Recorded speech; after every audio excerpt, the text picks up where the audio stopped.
Lep pozdrav, spoštovane novinarke, spoštovani novinarji. Lepo pozdravljeni na novinarski konferenci, ki jo na pobudo civilne iniciative izbrisanih malih delničarjev Nove KBM, ki jih vodi doktor Peter Glavič, kakor tudi soorganizatorjev Sinteze, to je koalicija civilne družbe, pripravljamo iz naslova posveta, strokovnega posveta, ki bo potekal v četrtek 28. v sejni dvorani Državnega sveta Republike Slovenije. Hkrati seveda bi vas ob pozdravu obvestil, da bo kot ključni organizator in pobudnik tokratnega strokovnega posveta civilna iniciativa in njen predstavnik doktor Glavič predstavil ključne momente tega posveta. Hkrati velja seveda povabilo tudi na sam dogodek v četrtek v Državni svet, torej na Šubičevo. Žal se nam ni utegnil pridružiti tudi predstavnik Sinteze. Danes je bil predviden magister Emil Milan Pintar, sicer pa bo govorec na posvetu doktor Jože Mencinger, tudi v svojem sklopu izvajanj. No, več o tem, kot rečeno, seveda strani glavnega pobudnika. Ob tem se zahvaljujem za vašo udeležbo in pa tudi za vso dosedanje uspešno sodelovanje tako s civilno iniciativo, kot tudi seveda s Sintezo pri skupnih projektih v preteklih letih, ki jih bomo predstavili danes in pa v četrtek. Prosim, doktor Glavič.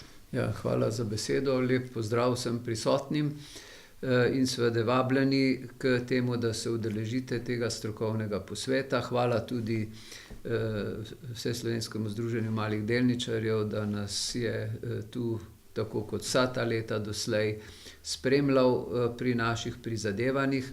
Gre za posvetovanje, v katerem bi se pogovarjali o usodi slovenskih bank in razvoju oziroma usodi slovenskega finančnega trga.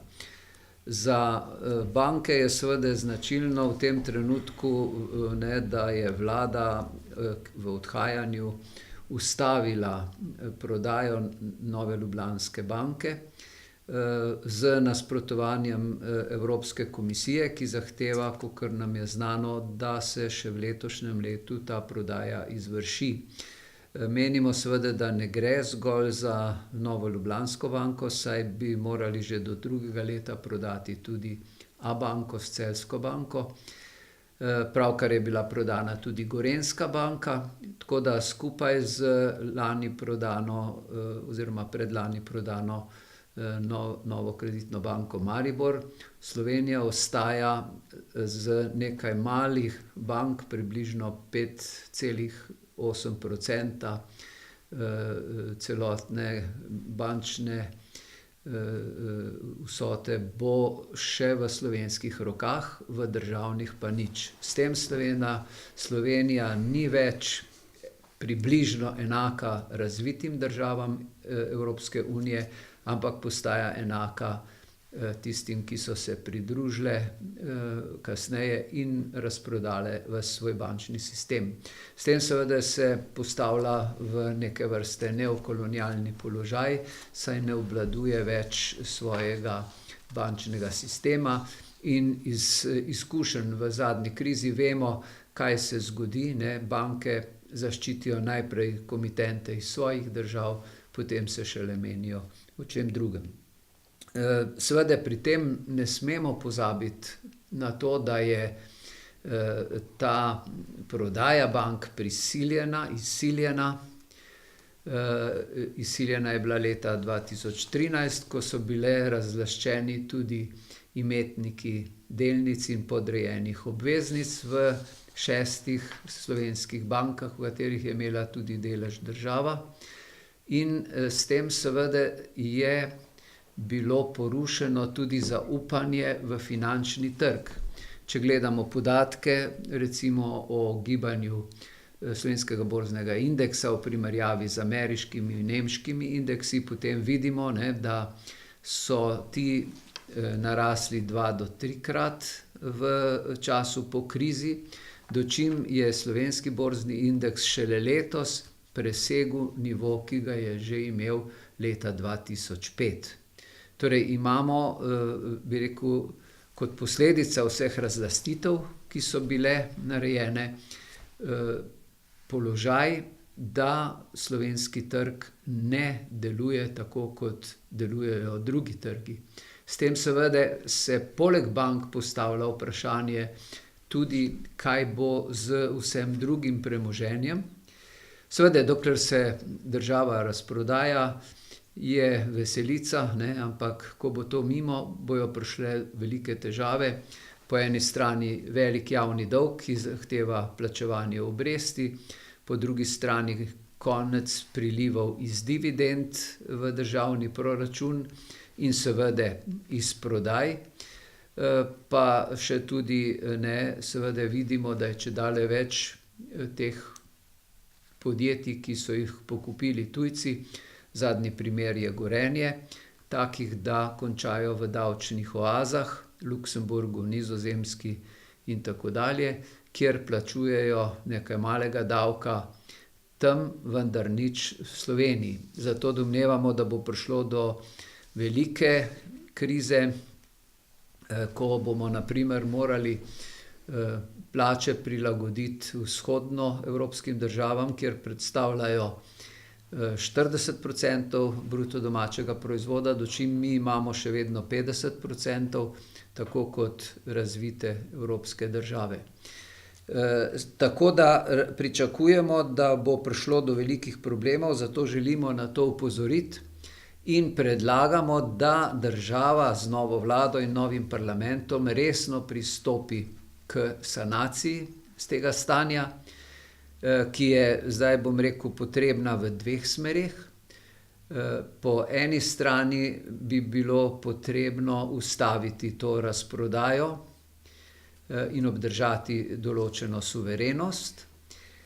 To je seveda možno narediti, če najdemo soglasje, kar pomeni, da bi morali resno pristopiti k opozorilom, ki jih dajejo tako, bi rekel, preiskovalni organi nacionalnega urada, kot tudi tožilstvo, posebna skupina pri sodišču, pa seveda tudi vsi podatki, ki jih imamo, da je prišlo do velikih nezakonitosti, kot ljudje radi rečejo, ropa stoletja, takrat, ko se je delala ta sanacija bank, da je te nepravilnosti vodila Evropska komisija skupaj z Evropsko centralno banko in zaradi tega menimo, da je potrebno to raziskati, do pravno veljavnih dokumentov priti in potem na ta način sprožiti postopke proti Evropski komisiji in Evropski centralni banki, s katerimi bi razveljavili te škodljive pogodbe, ki zajemajo tudi prodajo bank. Pa kot veste, avgusta 2013 je bila podana zahteva in sprejeta v parlamentu za prodajo 15 podjetij, med katerimi je ena od bank, to je Nova kreditna banka Maribor. Ustavno sodišče je pred kratkim dovolilo Nacionalnemu preiskovalnemu uradu, da nadaljuje svojo kriminalistično aktivnostjo v Banki Slovenije in dokumentih, ki so tam. Tudi mi smo pred kratkim dobili iz Evropske centralne banke, da so oni šele od novembra leta 2014 pristojni za nadzor, na katerega se sklicuje Banka Slovenije, torej utemeljitve, ki so nam bile tu posredovane, ne držijo in je Banka Slovenija bila v celoti odgovorna za to, kar se je takrat dogajalo. Čakamo seveda še na eno odločitev Ustavnega sodišča, to je, da tudi Računsko sodišče lahko nadaljuje z delom. Računsko sodišče je že posredovalo veliko kritičnih pripomb na delo tako takratne Banke Slovenije in Ministrstva za finance, kot tudi drugih akterjev, ki so bili takrat vključeni. Seveda nihče noče priznati, da je takrat bila tu trojka tista, ki je odločala, vendar vsa dokumentacija kaže, da se je vse dogajalo samo na osnovi tega, kar je bilo odrejeno v Evropski komisiji, Evropski centralni banki in Mednarodnem denarnem skladu. Mislimo, da bi bilo potrebno torej napraviti vse, da se te nepravilnosti razkrijejo in popravijo, torej da država vrne to, kar je, bi rekel, odtujila po nepravni poti v delničarjem in imetnikom podrejenih obveznic, da zagotovi, da se to ne bo več dogajalo v bodočnosti in da na ta način počasi vzpostavi zaupanje v naš finančni trg in v naša podjetja, ki se danes prodajajo pod ceno preko borze, ne, in seveda tudi pod ceno tujemu kapitalu, in na ta način seveda izgubljamo korenine. Vemo pa, da kdor nima ekonomske suverenosti, nima tudi politične. To prav lepo vidimo, kako naši hlapčevsko delajo v Bruslju in tako naprej. Seveda pa s tem, ko nimamo politične suverenosti, tudi nimamo kulturne, in v kulturno sodi tudi jezik. Danes je že 15% ljudi, ki v službi ne uporablja slovenskega jezika. Toliko zaenkrat, hvala. Hvala lepa, doktor Glavič, za to predstavitev tistega ključnega dela v domeni civilne iniciative in pa tudi sinteze kot koalicije civilne družbe na posvetu, ki se obeta v četrtek v dvorani Državnega sveta.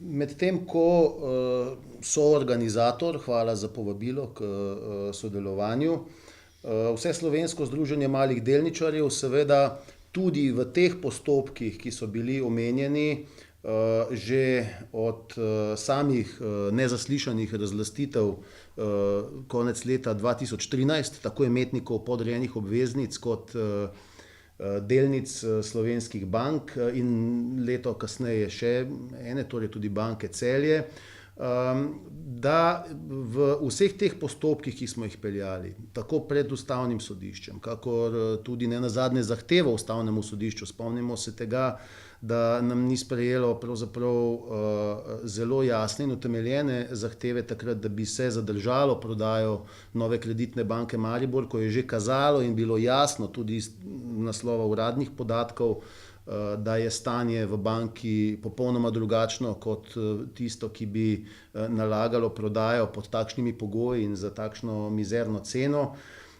Hkrati seveda v tem času, morda iz naslova tega sklopa vprašanj, izpostavim tudi dejstvo, da je minilo več kot leto dni od skrajnega roka, ki ga je Ustavno sodišče naložilo Državnemu zboru, torej zakonodajalcu, da odpravi protiustavnost zakona o bančništvu, ki smo ga seveda mi z pobudo za presojo ustavnosti takrat skupaj z prvopodpisanim dr. Kotnikom tudi preko Ustavnega sodišča že sprožili nemudoma, pravzaprav takoj, ko je bilo jasno, da se bo v takšen postopek, ki nima primere v evropski praksi, da se razumemo, navkljub resnejši situaciji v marsikateri od držav, da je stanje danes takšno, da pravzaprav ni pričakovati tega zakona, ki bi odpravil protizakonitost, vsaj ne glede na politične razmere tja do konca letošnjega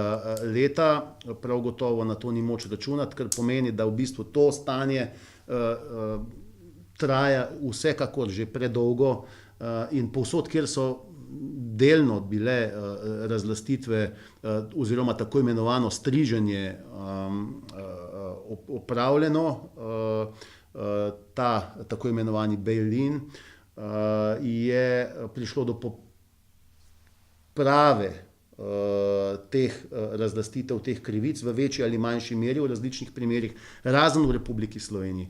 Zato tudi tokratni posvet vidimo kot eno od priložnosti za ponoven apel, da se bodisi z zakonom, kot je to naložilo Ustavno sodišče, bodisi in verjetno še bolje z konstruktivnim pristopom strani oblasti v Republiki Sloveniji poišče način in pot za poravnavo oziroma ureditev teh vprašanj in v različnih primerih, od primera do primera seveda različno, v kakšni meri, ponekod prav gotovo tudi v 100% meri povrne tisto, kar je bilo danes je že jasno neupravičeno oduzeto imetnikom, ki so na ta način dvakrat pravzaprav prispevali k sanaciji bančnega sistema, in tudi jasno je, da ta sanacija je bila pretirana na podlagi ocen, ki so danes že evidentno kot take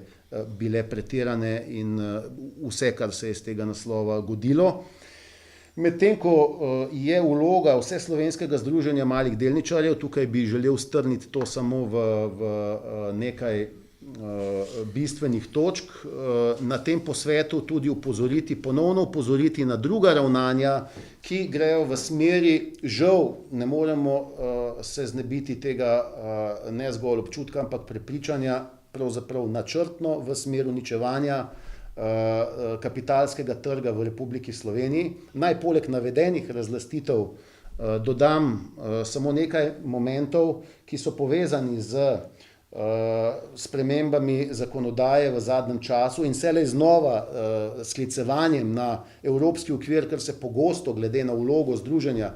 Nenazadnje sem sam v izvršnem odboru Evropske federacije investitorjev neposredno seznanjen s tem, kaj dejansko je regulativa na evropski ravni in kaj ne, in kje gre pravzaprav pri naših zakonodajalcih, oblasteh, predlagateljih pogosto pod očitnim vplivom finančne industrije za netočno ali namerno napačno prikazovanje, kakšni okviri regulative so. Iz naslova tega recimo samo vprašanje ukinitve registrskih računov, brezplačnih torej imetništva delnic državljanov Republike Slovenije pri klirinško-depotni družbi, nekaj ključnih podatkov. Skratka, v letu 2016, ko je bil ta zakon sprejet, mi smo mu seveda nasprotovali, imeli drugačne predloge in podobno, je samo število imetnikov vrednostnih papirjev v centralnem registru iz 320.000 imetnikov padlo na 225.000 imetnikov, torej za 95.000 v enem letu, in naslednje leto, torej lani, še za dodatnih 40.000, torej na vsega 185.000 imetnikov, kar je kar 43% zmanjšanje imetnikov v 2 letih. Pri čemer velja seveda še posebej izpostaviti, da tudi od teh 185.000, ki jih je še ostalo konec lanskega leta, v začetku letošnjega leta, preko 80.000 takšnih, ki so še vedno na formalno že ukinjenih registrskih računih pri klirinško-depotni družbi. Kakšna je usoda njih in njihovih delnic in imetništva, je pravzaprav tudi že evidentno, namreč velja opozoriti na naslednje, morda vseeno premalo znana dejstva, da je premoženje iz tega naslova po naši oceni precej in da te delnice niti slučajno niso nevredne, kot se pogosto želi, vsaj v veliki meri, ne, kot se pogosto želi prikazovati. To izrecno pravzaprav potrjujejo tudi prizadevanja, ki smo jih mi v smislu skupnih prodaj uspeli v tem času izvesti. Samo konec recimo lanskega leta za demonstracijo v 2 primerih smo dosegli za manjšinske delničarje, ki so se vključili v delniško oporo pri Vseslovenskem združenju malih delničarjev, za 260 tisoč evrov skupnih prodaj, ki so jih prijeli iz naslova delnic, za katere je bilo ves čas prikazovano, da so praktično nevredne, da jih naj kar opustijo ali pa pač ne storijo nič njihovi imetniki. En takšnih primerov recimo je primer Vipe Holdinga, kot tudi nekdanje pooblaščene investicijske družbe oziroma PIDA, da iz tega naslova, torej holdinga Vipa, kjer je bil tudi ob soglasju Agencije za trg vrednostnih papirjev izveden prevzem po 6 centov. Za tem prevzemom po 6 centov je na trgu vrednost padla praktično na nič oziroma na 1 cent ob nikakršnem trgovanju. No, mi smo uspeli z povezovanjem manjšinskih delničarjev doseči in izpogajati skozi zahtevna pogajanja z večinskim delničarjem izstopno ceno 40 centov, kar pomeni, glede na prevzemno ceno, kakršna je bila, pravzaprav 7-kratnik, in iz tega naslova je bilo seveda za večino teh delničarjev, preko 10 tisoč jih je bilo, smiselno, da takšno prodajo izvedejo oziroma da se vključijo v delniško oporo preko skupne prodaje, ki iz tega naslova seveda še toliko bolj zmanjša stroške same transakcije, gre namreč pri tem zgolj za eno prodajo. Torej, en od teh momentov, vprašanje trgovalnih računov. Drugo vprašanje velja opozoriti na to, da je navkljub temu, da nam je tudi z avtentično razlago prispelo ob soglasju v državnem zboru 77:0 je bila avtentična razlaga zakona v državnem zboru, ponovno potrjeno, da se omeji stroške borznoposredniških družb in bank pri imetnikih. Torej, ljudje so bili praktično primorani, ukolikor so želeli ohraniti svoje imetništvo, odpreti trgovalne račune. Te so v večini primerov malih delničarjev nesorazmerno sami stroški visoki. Zaradi tega seveda smo tudi vzpostavili shemo delniške opore, s katero pač nudimo edino alternativo, pravzaprav, ki je za male delničarje še sprejemljiva. No, Ustavno sodišče je žal sledilo predlagateljem, borznoposredniškim družbam Alta, Ilirika, GBD in NLB, ter razveljavilo ta del zakona o nematerializiranih vrednostnih papirjih, kar pomeni, da seveda zdaj zopet omejitve v smislu samih stroškov ni in mi pričakujemo, da se bodo seveda cene samih trgovalnih računov in tudi storitev finančne industrije ponovno dvignile ob že zdaj nesprejemljivih in za manjšinske delničarje z vidika samih stroškov, ki jih to za njih predstavlja. Še več, opozorili smo tudi na prakso, s katero pravzaprav iz naslova imetništva tudi za tiste, ki so šli na trgovalne račune, manjšinski delničarji in izplačil dividend, torej vsakoletnih dobičkov v družbah, postala izplačila dividend pravzaprav transakcija, s katero finančna industrija dobiva dodatni prihodek. To je praksa, ki je v evropskem in siceršnjem svetu nepoznana. Jaz sem naletel na izjemno čudenje ob tem, da se izplačila dividend posebej dodatno zaračunavajo. In to v takšni meri, da pravzaprav v številnih primerih predstavlja izplačilo dividende za malega delničarja celo neto strošek. Skratka, formalno je sicer prejemnik in s tem v zvezi seveda beležen tudi iz naslova vseh socialnih transferov, možnosti iz naslova tega, zaveden kot imetnik in kot prejemnik teh sredstev, medtem ko v resnici in dejansko celotna dividenda gre v številnih tovrstnih primerih, v večini primerov manjšinskih delničarjev, zgolj za stroške borzno-posredniške družbe, banke, za davek in na koncu seveda imetnik ostane celo z neto izgubo. Skratka, v primerih nekaterih bank in borzno-posredniških družb predstavlja to, da je delničar imetnik in da je prejel dividendo, strošek in ne donos, ampak seveda neto minus, ki ga mora plačati za to, da je prejel nič. Skratka, še ena od potez in ravnanj in praks v Republiki Sloveniji, ki gre jasno v to smer, da se onemogoča in da se skuša manjšinsko delničarje in imetništvo družb v Republiki Sloveniji in državljanov Republike Slovenije pravzaprav izkoreniniti in iztrebiti. Če nadaljujem z tovrstnimi praksami, mi smo seveda na to opozorili tako zakonodajalca, kot tudi Agencijo za trg vrednostnih papirjev, da pač naj takšne nezakonite prakse preprečijo. Žal zaenkrat kakršnihkoli iz tega naslova dejanj po naši vednosti ni bilo. Mi smo zakonodajne predloge sicer tudi s tem v zvezi že imeli in dajali, zdaj je žal čas, ki ne omogoča izdatnejše aktivnosti. Je pa na drugi strani seveda pa pomembna aktivnost, ki se pa izvaja iz naslova sprememb zakona o trgu finančnih instrumentov, kjer se pa ponovno s predlogom skuša pod pritiskom očitno finančne industrije onemogočiti preomenjeno edina alternativa tem že zdaj predragim trgovalnim računom v smislu ohranjanja imetništva delnic manjšinskih delničarjev, torej delniška opora, ki smo jo vzpostavili ravno kot odgovor na takšne razmere. Gre namreč, poenostavljeno povedano, za prenos delnic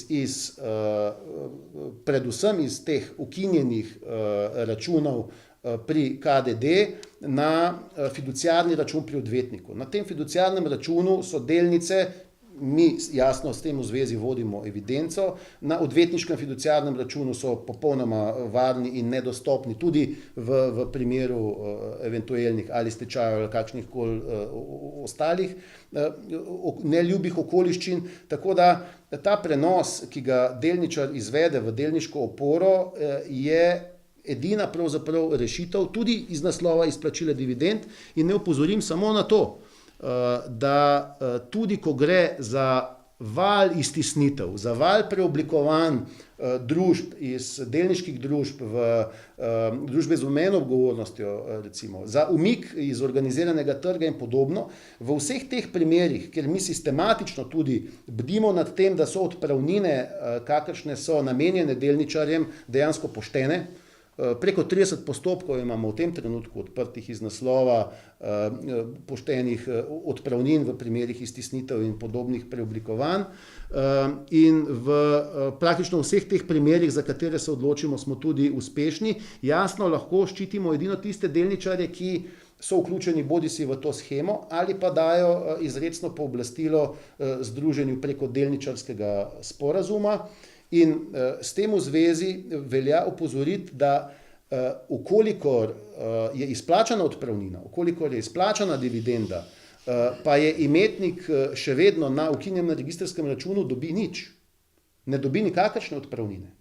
Veste, in recimo prej bil omenjen primer Gorenja, sicer na malo naroden način v smislu davčnih oaz in podobno, tukaj še pač ni takšno stanje in kar se tiče same prevzemne ponudbe, ki se ravno danes izteka, je bila ocena v združenju, da je ta ponudba korektna, sicer smo upali, da se bi morda utegnil še kakšen konkurenčni ponudnik in zainteresiran pojaviti, ker bi bilo sigurno za delničarje še bolje. Upamo, da bo tudi z vidika zaposlenih in sicer sedeža podjetja in podobnih vidikov, ne nazadnje tudi davčnih oziroma prihodkov za proračun, spoštovani dogovori, za katere je bilo predstavljeno, da sicer obstajajo.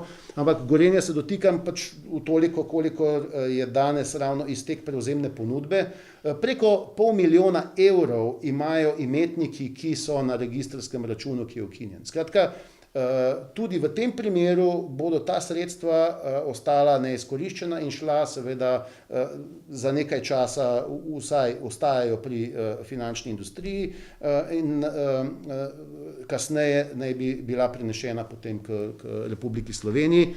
Sicer glede na zakonski okvir, ki pa se v naših razmerah spet ne spoštuje, bi naj že v lanskem letu bilo vse to prenešeno na sodni depozit. To se ni zgodilo, ker pač pravosodni sistem ni v stanju na to bil, kakršen je zakonski okvir, sploh odreagirati.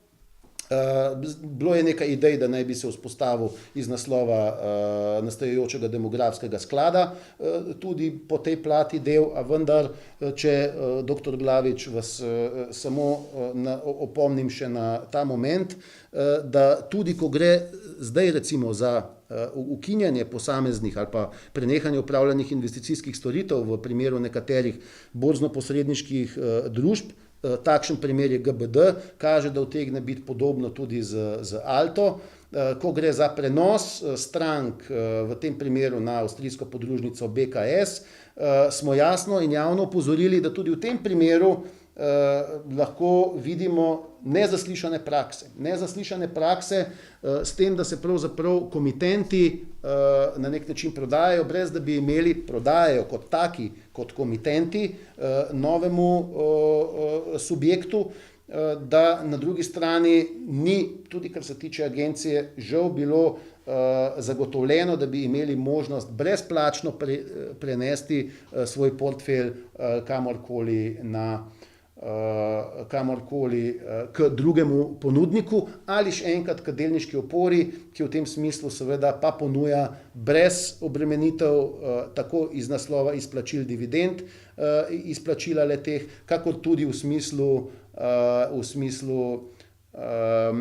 da prejmejo odpravnine, ki jih pač sicer ne, če ostanejo na registrskem računu, kakor tudi v primeru, ko gre za skupne prodaje delnic.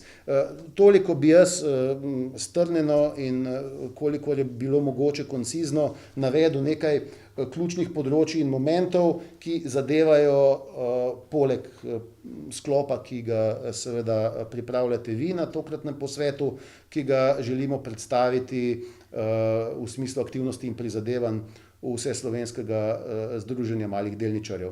Tako da ponovno hvala, dr. Glavič, za povabilo k sodelovanju na strokovnem posvetu in pa seveda se veselim tudi vašega obiska in obiska vse zainteresirane javnosti. V primeru, da želite biti navzoči v dvorani Državnega sveta, v četrtek ob 13. uri je začetek, je potrebno dati prijavo na kontaktne telefone in elektronske naslove Vseslovenskega združenja malih delničarjev, jutri, torej do poldneva v sredo 27. junija. Hvala lepa in morda še vi kakšno dodatno besedo glede na tematike, ki smo jih sprožili. Morda kaj več tudi o tej najbolj aktualni zadevi. Dr. Glavič, zdaj ste prejeli 5 dni tega od Evropske centralne banke obvestilo, ki ste ga prej sicer že mimogrede omenili in ki jasno nakazuje, da bi s tem v zvezi seveda bilo potrebno dodatne aktivnosti in postopke sprožiti tudi strani naših oblasti in pristojnih organov. Ja, to bomo tudi, oziroma smo posredovali ustreznim organom, tudi Ustavnemu sodišču, ker mu bo olajšalo odločanje. Številke, ki ste jih povedali, torej 320,000 imetnikov računov, pa naša številka, ki kaže 100,000 neposredno, nad 100,000 neposredno razlaščenih in okrog 400,000 posredno preko vzajemnih in pokojninskih skladov, zavarovalnic, kaže, da gre za resnično ogromen del prebivalstva. Male delničarje, torej mi smo imeli veliko pripomb na nacionalizacijo po drugi svetovni vojni, ampak ta je, bi rekel, se tikala nekaterih bogatejših slojev, zdaj pa gre za, bi rekel, odvzemanje premoženja 100 tisočem malih delničarjev in varčevalcev za starost, za otroke, kar seveda je popolnoma nesprejemljivo. Lahko bi to primerjali s tem, kar se zdaj dogaja v Ameriki, ko so ločili otroke od staršev. Take hude stvari se dogajajo. Mi smo raziskali tudi nekatere podrobnosti in smo našli popolnoma jasne primerjave, da je zadaj recimo banka Goldman Sachs, ki regira svet, kot pravijo, ne. Torej, Draghi je prišel iz nje, Barroso je odšel tja, potem, ko je uspel nas oropati in je zdaj lobira za Goldman Sachs. Tudi Deutsche Bank, ki bi naj prodajala Novo Ljubljansko banko, ima vodilne kadre iz Goldman Sachsa, ne. Tako da je zelo jasno, ne, Evropska komisija z Junckerjem je tista, Juncker je ustanovil to oazo v Luksemburgu in seveda niti slučajno ne pomisli na to, da bi jo ukinil, to, kar je bilo večkrat govora. Tako da vidimo, da je tu zelo povezan ta, bi rekel, gornji sloj Evropske unije z kapitalskimi mogotci, če jim tako rečem. In se seveda iz tega kaže, ne, da ne samo tako, kot zdaj vidimo pri arbitražni razsodbi, da je pripadnost stranki nad pravom, tako smo tudi videli, ne, da je, bi rekel, odnos do lastnine malih ljudi v Sloveniji nad pravom. Ne. Seveda brez domačih kolaborantov to ne bi šlo, ne, in to smo tudi raziskali. Državni sekretarji so prihajali iz Evropske centralne banke, se vračali, so odhajali k Evropski banki za razvoj, ki je solastnica sedaj nove KBM, v ameriško banko, potem tudi kot smo videli, Jazbec je odšel zdaj v Bruselj, v bančno unijo. Torej, nagrade, ki jih dobivajo, kažejo njihovo razlog za tako delovanje. Tudi premierka, bivša Bratuškova, je imela obljubljeno mesto podpredsednice Evropske komisije, vendar ga ni dobila. Zdaj bi rada prišla po nekaterih novicah na mesto finančne ministrice ali guvernerke Banke Slovenije, da bi še naprej lahko zavirala razkritje dokumentov, ki jih mi že poznamo, vendar bi bilo prav, da jih imajo na voljo tudi tistih 100 tisočih, ki so pri tem potegnili kratek konec in ne bodo dobivali pokojnin, ne, dobivali pa jih bojo kalifornijski uslužbenci, ki so solastniki recimo sklada Apollo. Jaz bi s tem sklenil predstavitev posveta, ki bo kot rečeno v četrtek 28. junija ob 13. uri v sejni dvorani Državnega sveta Republike Slovenije na Šubičevi. Kdor je zainteresiran, naj se prijavi preko kontaktnih naslovov številk Vseslovenskega združenja malih delničarjev do jutri, torej do srede, do poldneva. Zdaj pa bi seveda prepustil navzočim še možnost za kakšno eventualno dodatno vprašanje. Tematike so široke, ki bodo v obravnavi. Tudi govorci na posvetu so pravzaprav eminentni strokovnjaki z različnih področij. Zato sem prepričan, da bo priložnost in tudi razprava, ki bo potekala v Državnem svetu oziroma v sejni dvorani Državnega sveta. Mimogrede, udeležbo so najavili tudi nekateri predstavniki političnih strank, predvsem tudi razpravljavci iz Nove Slovenije, iz Liste Marjana Šarca, so potrdili udeležbo, tudi nekateri drugi, ki so bili aktivno vključeni v tovrstne postopke in procese z drugih političnih strank, so se nekateri upravičili. Računamo pa na to, da se tudi v prihodnjih dneh seveda tisti, ki na tem področju, in gre za definitivno enega najpomembnejših področij in problematik in vprašanj, s katerimi se v pričnosti, v aktualnih razmerah in že nekaj let v Republiki Sloveniji soočamo, da se bodo tudi vključili v to razpravo. Mi želimo konstruktivno prispevati k rešitvam, ki jih bojo novo izvoljeni poslanci in zakonodajalci in nenazadnje tudi izvršna oblast v tem smislu peljala. Želimo si, kot rečeno, konstruktivnih,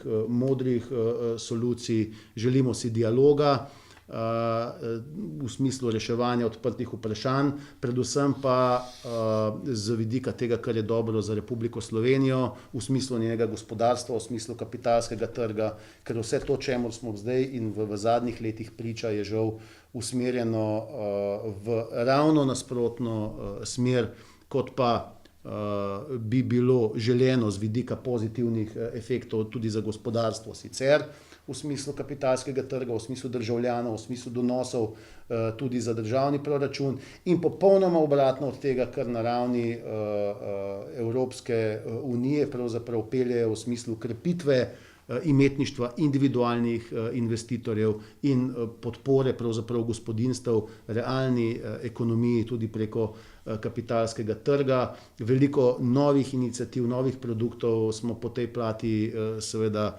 priče in deležni v razvitih evropskih ekonomijah, medtem ko pri nas žal gremo v ravno nasprotno smer, sprejemajo se napačni ukrepi in koraki, pa pogosto pod pretvezo, da gre za evropski pravni okvir in podobno.